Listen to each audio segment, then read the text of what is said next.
As a student, you will undoubtedly be required to engage in some level of research in order to write reports, term papers, or to complete other types of class projects. You'll also find that faculty often require you to use referee journals as the basis of or part of your research. There is an important distinction to be made between referee journals, also known as peer-reviewed, and popular journals. Popular journals, such as Time, Newsweek, or the New York Times, are news magazines, weeklies, and newspapers.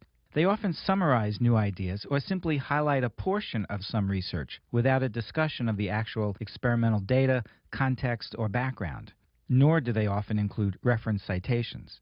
In addition, sometimes they reflect the author's bias on the subject or the leaning of the particular magazine in which the article appears. Referee journals, on the other hand, publish research papers and articles that have been peer-reviewed, that is, read and reviewed prior to publication by recognized scholars in the field who essentially vote thumbs up or thumbs down. Because these journals receive far more manuscripts than they can ever publish, many are simply rejected, which makes for a very competitive path for publication. This serves as a filter for the information that is published, a step toward guaranteeing a high degree of merit and accuracy to what is being said. Scholarly research journal articles will always have a reference or citation section, which enables you to follow the author's thinking back to the original source materials. The turnaround time for articles published in peer-reviewed journals is often several months, if not a year or longer. In other words, one would not use a peer-reviewed journal to read about a recent current event. Popular journals would be appropriate in these cases. To help you with your research, many of the library databases give you the opportunity to limit your search results to only peer-reviewed items.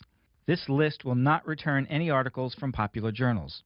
Look for the little checkbox next to where it says Scholarly Peer-Reviewed Journals. This can be a very helpful tool since faculty may ask you to limit your use of popular journals in writing research papers. And lastly, please remember that all information or ideas that you use from these various sources must be cited correctly.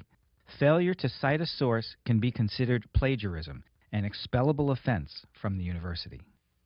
For more information as well as tips and advice on how to navigate the world of information, along with other research topics, visit library.uml.edu/knowhow.